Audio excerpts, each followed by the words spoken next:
അതിന് കാരണം നമ്മൾ ഈ ഗ്രന്ഥങ്ങളെല്ലാം പഠിക്കുമ്പോൾ എവിടെയെങ്കിലും മഹാദേവന്റെ ജനനത്തെ പറ്റി പരാമർശിച്ച് കേട്ടിട്ടുണ്ടോ? നമ്മൾ ശ്രീമദ് ഭാഗവതം വായിക്കുമ്പോൾ എന്താണല്ലേ ദശമസ്കന്ധമൊക്കെ വരുമ്പോൾ അവതാരമൊക്കെ കുത്തിഘോഷിച്ച് നടപ്പാക്കും. ശ്രീകൃഷ്ണന്റെ അവതാരത്തെപ്പറ്റി നമുക്കറിയാം, ശ്രീകൃഷ്ണന്റെ ജനനത്തെപ്പറ്റി അറിയാം. എവിടെയെങ്കിലും ശിവന്റെ ജനനത്തെപ്പറ്റി നമ്മൾ കേട്ടിട്ടുണ്ടോ? ചില പുസ്തക കടകളിൽ ഈ ശിവൻ കുട്ടിയായിരിക്കുമ്പോൾ ഉള്ള ഒരു പടമുണ്ട് കിടക്കുന്നതായിട്ട്. പക്ഷെ അങ്ങനെ ഒരു സങ്കല്പം ഇല്ല. അതായത് പരബ്രഹ്മം, അനന്തമായിട്ടുള്ള അദ്വിതീയമായിട്ടുള്ള സങ്കല്പം തന്നെയാണ് ശിവൻ എന്ന് പറയുന്നത്. അതുകൊണ്ട് തന്നെ ശിവന്റെ പേരിന് മുന്നിൽ ഭഗവാനെ കുറിക്കുമ്പോൾ ശ്രീ ചേർക്കാറില്ല. ശ്രീ എപ്പോഴാണ് ചേർക്കുന്നത്? ശ്രീകൃഷ്ണൻ എന്ന് പറയും, അതുപോലെ ശ്രീരാമൻ എന്ന് പറയും. കാരണം അവർ ശരീരമെടുത്തു. ശരീരമെടുത്തത് കൊണ്ട് ചെറിയ ഒരു പരിശുദ്ധിക്കുറവ് ഉണ്ടായിട്ടുണ്ട്. ബ്രഹ്മമല്ലല്ലോ, ഒരു പരിശുദ്ധിക്കുറവ് ഉണ്ടായിട്ടുണ്ട്. അതുകൊണ്ടാണ് മംഗളസൂചകമായിട്ടുള്ള ശ്രീ ചേർക്കുന്നത്. ഇതിൽ പറയുമ്പോൾ അതിൻ്റെ അർത്ഥം ശിവൻ വലുത് മഹാവിഷ്ണു ചെറുത് അങ്ങനെയൊന്നും വിചാരിക്കരുത്. പക്ഷേ സങ്കല്പം വ്യത്യസ്തമാണ്. അതുകൊണ്ട് തന്നെ ശിവൻ എന്ന വാക്കിൻ്റെ അർത്ഥം എന്താണ്? ശിവം എന്ന് പറഞ്ഞാൽ തന്നെ മംഗളം എന്നാണ് അർത്ഥം. മംഗളത്തിൻ്റെ കൂടെ പിന്നെ ശ്രീ ചേർക്കേണ്ട ആവശ്യമുണ്ടോ? പൂർണ്ണമത പൂർണ്ണമിതം അല്ലേ, പൂർണ്ണമുദച്യത. ഒരു വിളക്കിൽ നിന്ന് ഒരു തിരി കത്തിച്ചെടുത്താൽ ആ തിരിയും പൂർണ്ണം, ഉണ്ടായിരുന്ന തിരിയും പൂർണ്ണം. അപ്പം അത്രമാത്രം മംഗളസ്വരൂപി ആയതുകൊണ്ടാണ് ശിവനെ നമ്മൾ ശ്രീ എന്ന് ചേർക്കാത്തത്. അപ്പം അങ്ങനെയുള്ള മഹാദേവന്റെ ഒരു സങ്കല്പം. മറുവശത്ത് എന്താണ്? മറുവശത്താണ് മോഹിനി രൂപം. ഈ മോഹിനിയിൽ ആകൃഷ്ടനായി അവർക്കുണ്ടായ പുത്രനാണ് ശാസ്താവ്. ഇനി ഇതിൻ്റെ ആധ്യാത്മികമായിട്ടുള്ള തലം നമുക്ക് നോക്കാം. നമുക്കെല്ലാവർക്കും അറിയാം, നമ്മുടെ നട്ടെല്ലിൽ 7 കേന്ദ്രങ്ങളുണ്ട് എന്ന് പറയും, ആധാര ചക്രങ്ങൾ. ഈ ആധാര ചക്രങ്ങളിലൂടെ മനസ്സ് സഞ്ചരിക്കുന്നതനുസരിച്ചാണ് നമ്മളുടെ ഈശ്വരനോടുള്ള ആഭിമുഖ്യവും വ്യത്യാസപ്പെട്ടിരിക്കുന്നത്. അപ്പോൾ ഇതിനെ രുദ്രഗ്രന്ഥി എന്ന് പറയുന്ന ഒരു ഒരു ചക്രമുണ്ട്.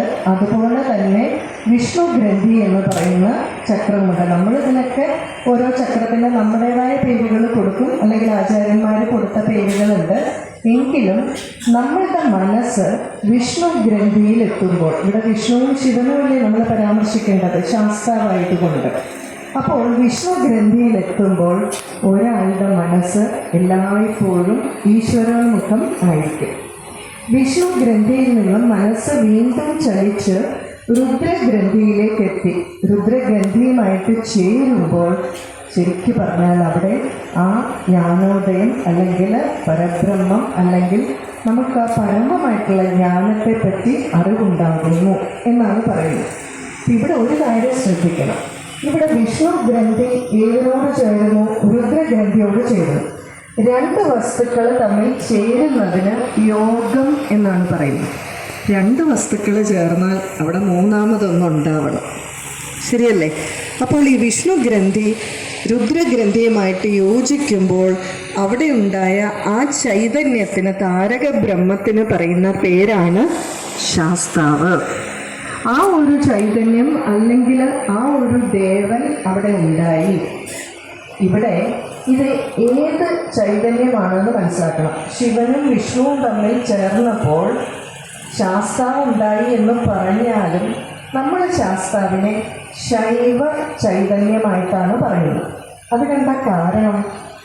അതിന് കാരണം ഏതൊരു കുട്ടി ഉണ്ടാകുന്നതും അച്ഛനിലൂടെയാണ്. അച്ഛനാണ് അതിന് തുടക്കം. അച്ഛനിലൂടെയാണ് കുട്ടി ആദ്യം ഉണ്ടാകുന്നത്. അച്ഛനിലൂടെ അമ്മയിലെത്തി, അമ്മയിലൂടെ കുട്ടി വരും. അപ്പോൾ അച്ഛനാണ് കുഞ്ഞിൻ്റെ ജനനത്തിൻ്റെ ഏറ്റവും ആദ്യത്തെ കാരണം. അതുകൊണ്ട് തന്നെ നമുക്കറിയാം, കുഴപ്പം ഈയിടെ ചോദിക്കുന്നത് കേട്ടു, താലി കെട്ടുന്നത് പുരുഷന്, പെൺകുട്ടിക്ക് താലി കെട്ടിക്കൂടെയോ, പുരുഷനെ താലി കെട്ടിക്കൂടെ എന്നൊക്കെ. അപ്പം ഇതിനെല്ലാം ഓരോ വളരെയധികം ആന്തരിക അർത്ഥമുണ്ട്. ഗോത്രമാക്കുന്ന എന്തുകൊണ്ടാണെന്ന് വെച്ചാൽ ഈ പെൺകുട്ടിക്കും ഈ ആൺകുട്ടിക്കും കൂടെ ഉണ്ടാകുന്ന കുട്ടിയുടെ ഗോത്രം ആരാണ് നിശ്ചയിക്കുന്നത്? ഈ കുട്ടി ഉണ്ടാകുന്നത് അച്ഛനിൽ നിന്നാണ്. അപ്പോൾ ആ കുട്ടിയുടെ ഗോത്രം എന്തായിരിക്കണം? അച്ഛൻ്റെ ഗോത്രമായിരിക്കണം.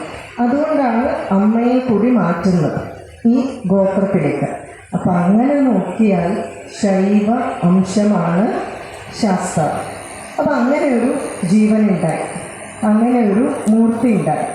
ശിവ അംശത്തിലൊരു മൂർത്തി ഉണ്ടായാൽ അദ്ദേഹത്തിന് നേരത്തെ നമ്മൾ പേര് കൊടുത്തു. പിന്നെ ഒരു ശിവാഭിധാനം വേണം, ഒരു സ്ഥാനം വേണം, മന്ത്രം വേണം, അത്യാവശ്യം പദവിയൊക്കെ കൊടുക്കണ്ടേ? കുട്ടികളൊക്കെ ഉണ്ടായിക്കഴിഞ്ഞാൽ കുറച്ച് സ്ഥാനമാനങ്ങളൊക്കെ കൊടുക്കണം. അങ്ങനെ ശാസ്താവിന് ആ ഒരു ശിവൻ്റെ, നമ്മൾ സാധാരണ ഗണപതിക്കും സുബ്രഹ്മണ്യനും ഒക്കെ സ്ഥാനം പറയുന്നത് പോലെ നമ്മളെന്താ ഭൂതനാഥായ വിദ്മഹേ എന്നല്ലേ പറയുന്നത്, ഭൂതനാഥൻ എന്നൊക്കെ പറയും. അപ്പം അങ്ങനെ എല്ലാ ഭൂതങ്ങളുടെയും നാഥനായിട്ടുള്ള ഒരു സ്ഥാനം കൽപ്പിച്ചു. ഇവിടെ ഭൂതം എന്ന് പറയുമ്പോൾ മഹാദേവന്റെ ഭൂതഗണാണെന്ന് വിചാരിക്കരുത്. ഭൂതം എന്ന് പറഞ്ഞാൽ ഉണ്ടായതെന്നാണ് അർത്ഥം. അപ്പം എന്തൊക്കെ ഈ പ്രപഞ്ചത്തിൽ ഉണ്ടായിട്ടുണ്ടോ അതിൻ്റെ എല്ലാം നാഥനായിട്ടുള്ള ഒരു പൊസിഷൻ കൊടുത്തു. മഹാദേവന്റെ ബാക്കി കുട്ടികളുടെ പൊസിഷൻ എന്തൊക്കെയാണ്? ഗണപതി ഭഗവാൻ എന്ന് പറഞ്ഞാൽ ഗണങ്ങളുടെ നാഥനാണ്. ഗണങ്ങൾ എന്ന് പറഞ്ഞാൽ ശരിക്കും പറഞ്ഞാൽ പണ്ഡിതന്മാരുടെ ഒരു നാഥനാണെന്ന് കൂടി വ്യാഖ്യാനമുണ്ട്. എന്ത് ചിന്തിച്ചാലും അത് മഹാദേവന്റെ ഗണങ്ങളുടെ അങ്ങനെ ചിന്തിക്കരുത്. നമ്മുടെ ഈ പ്രപഞ്ചത്തിലെ ഗണങ്ങളുടെ നായകൻ. ഇപ്പോൾ സുബ്രഹ്മണ്യനോ സേനകളുടെ നായകൻ. യുദ്ധമൊക്കെ വരുമ്പോൾ കാര്യങ്ങളൊക്കെ നോക്കുന്നത് സുബ്രഹ്മണ്യനാണ്. ബാക്കി സമയം ഇവരെ എൻ്റർടൈൻ ചെയ്യുന്നതൊക്കെ ഗണപതി ഭഗവാനാണ്. എല്ലാ ഗണങ്ങളുടെ നായകനല്ലേ. ബാക്കി സമയം ഇവരെല്ലാം മാനേജ് ചെയ്യുന്നത് ഗണപതി ഭഗവാനാണ്. സേനാനായകൻ എന്ന് പറഞ്ഞാൽ മഹാദേവന്റെ സൈന്യത്തിൻ്റെ മാത്രമല്ല, നമ്മളുടെ ഈ ഭാരതത്തിൻ്റെ ആണെങ്കിലും എല്ലാ സൈന്യത്തിൻ്റെയും നേതാവാണ് മുരുക ഭഗവാൻ, അല്ലെങ്കിൽ സേനാപതി എന്നൊക്കെ പറയില്ലേ, സുബ്രഹ്മണ്യ ഭഗവാൻ. അപ്പം ശാസ്താവെന്ന് പറയുന്നത് ഭൂതങ്ങളുടെ നാഥനായിട്ടുള്ള ഒരു സ്ഥാനം കൊടുത്തു. അപ്പോൾ അദ്ദേഹത്തിന് മന്ത്രം കൊടുത്തു, യന്ത്രം കൊടുത്തു, ധ്യാനരൂപം കൊടുത്തു, ഗായത്രി കൊടുത്തു. മന്ത്രമഹോദധി എന്ന് പറയുന്ന പുസ്തകത്തിൽ ശാസ്താ ഗായത്രി പറയുന്നുണ്ട്. ഭൂതനാഥായ വിദ്മഹേ മഹാദേവായ ധീമഹി തന്ന ശാസ്ത പ്രചോദയാത്.